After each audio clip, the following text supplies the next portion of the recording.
আরে ভাই, রোজার সময় দেখুন কি অবস্থা। সারাদিন এত ব্যস্ত থাকার পরে যখন এরকম আবহাওয়া দেখি খুব ভালো লাগে। এত চমৎকার আকাশ দেখা যাচ্ছিল, মানে ইচ্ছা করতেছিল এখন মানে যদি জোরে বৃষ্টি নামতো সাথে সাথে ঢুকতাম, কিন্তু না, বৃষ্টি হয়েছে রাতের বেলা। রাতের বেলা না, হ্যাঁ রাতের বেলায়। তারপর আমার সেই ফুল কি সুন্দর করে দেখাচ্ছে অপরাজিতা, আবার একদম পুরো গাছের পাতা ছেয়ে গেছে, কিন্তু একটা ফুল এত সুন্দর করে দেখেছে, মানে অবাক করা কাণ্ড। ফুলে ফুলে ভরে গিয়েছে আবার, কিন্তু আমার গাছে যতগুলো নেওয়া হচ্ছে না, এত ব্যস্ত আমি, এত ব্যস্ত। এরপর মার্কেটে যাওয়া হয়নি। এরপর গেলাম সন্ধ্যাবেলা। সবাই এই সময়টাতে ঘর বাড়ি সুন্দর করতে চায়, কিন্তু আমার এত ব্যস্ততা বেড়ে গিয়েছে, ঘর বাড়ি সুন্দর করতে তো দূরের কথা।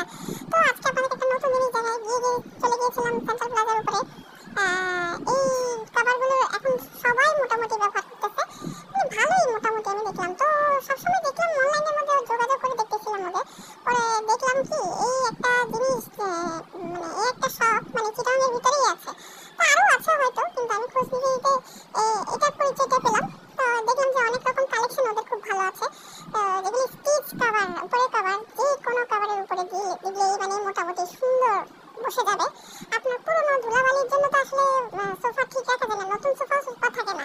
তো অনেক শখ করে সোফা বানানো হয়, কিন্তু ঢাকার জন্য তো কাপড় চোপড় ওরকম লাগবে। তো ওদের অনেক কালেকশন দেখলাম। আর এগুলোকে কি বলে, পাপোশ, পাদুকা বা যেটাই বলে যে। তো খুব সুন্দর সুন্দর কালেকশন, একদম রকমারি। কোথা থেকে জানি আসলে এই দোকানে মোটামুটি সবগুলোই কালেকশন আছে। তো আমি ঠিকানা নিয়ে সুন্দর চলে গিয়েছিলাম ওদের দোকানে, এবং আর দুটা দিবান না, আর দুটা চেয়ারেরও আলাদা করে কাপড় চুজ করে মানে অর্ডার করে দিয়েছিলাম। এরপর দেখলাম পর্দাগুলো খুব সুন্দর আছে, ওদের নকশি কাঁথাও আছে। আর দেখলাম যে ওদের মানে কাভারগুলো কালেকশন খুব ভালো। এগুলি স্টিচ কাভার, মানে ধুতেও পারবেন, সমস্যা হবে না, এরকম টাইপের আর কি। তো আমি অনেকগুলো ঘেটে ঘেটে দেখতেছিলাম, এবং ওদের বড় বড় অনেকগুলি কাভারের মানে কালেকশনগুলো খুব ভালো। এই একটা দোকানে কালেকশন আছে, মানে আপনি পছন্দ করে নিতে পারবেন, আপনার সোফার অর্ডার মানে আপনার সোফার ছবি দিয়ে পছন্দ মতো নিতে পারবেন। তো আমি ঘুরে ঘুরে দেখতেছিলাম আর কি আছে। একদিকে দেখলাম ব্যাগও আছে, কুশন কাভার আছে, তারপর আপনার সোফা কাভার আছে, তারপর আরও দেখলাম বেড কাভার আছে। আর এই গোল গোল এগুলো তো ঘর সাজালে খুব সুন্দর লাগবে। তো সবগুলো মোটামুটি দেখে নিচ্ছিলাম, মানে বেশ পছন্দসই জিনিসপত্র আছে। তো আমি আমার মতো অর্ডার দিলাম, বিশেষ করে সোফার কাভার বেশি প্রয়োজন ছিল। দেখেও গেলাম, পরবর্তীতেও নিতে পারবো। আর এটা খুব কাছেই। আমি চিটাগাং হাট বাজার থেকে আমি আসলে অনলাইনে যোগাযোগ করেছিলাম। এটা সেন্ট্রাল বাজার তৃতীয় তলায়। মোটামুটি এটা আমার কোনো প্রমোশনাল ভিডিও না, কিন্তু আমার ভালো লেগেছে তাই করলাম। আর যার যার লাগবে এখানে গিয়ে পছন্দ সে করতে পারবে। হয়তো আরও কোনো দোকান আছে, খোঁজ নেব নেক্সট টাইম অন্য কোনো দোকানে, অন্য কোথাও।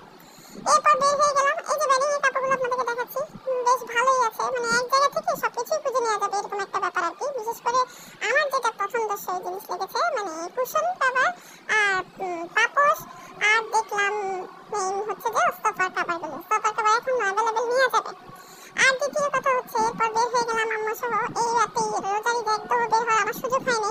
লাস্টে এসে দৌড়াদৌড়ি করতেছিলাম কিভাবে ঘরটা সুন্দর করা যায়, কারণ উপরতলা বাসা, এত ধুলাবালি হয়, কাদের কাদের এই প্রবলেম হয়ে যায় না। তো সোফা যেহেতু নতুন বানানো হয়েছে কিছু ক্ষেত্রে, তো ঢেকে রাখার একটা ব্যাপার আছে, সেটার জন্য বেশি এটাতে প্রায়োরিটি দিলাম আর কি। যাক, এরপর আম্মুর সাথে নিয়ে বের হয়ে গেলাম সোফার জুতার দোকানে। সেখানেও গেলাম, বেশ ভালোই কালেকশন ছিল, বাটার কালেকশন।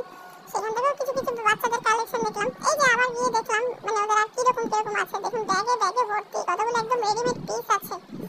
আসলে কভারগুলো পছন্দ করার মতো। প্রথম প্রথম তো আসলে চোখে দেখিনি, মানে অনলাইনে দেখতেছি সবাই নিচ্ছে, কিন্তু এখন গিয়ে দেখলাম যে হাত দিয়ে দেখছিলাম তো ভালোই লাগতেছিল। তো এখন বের হয়ে গেলাম, দেখুন এটা কোন দিক দিয়ে দেখলাম, মানে সেন্ট্রাল প্লাজার 3 তলা সিঁড়ি দিয়ে উঠলে একদম উপরে প্রথমে ডান সাইডে না বাম সাইডে গেলেই প্রথম দোকানটা পড়ে।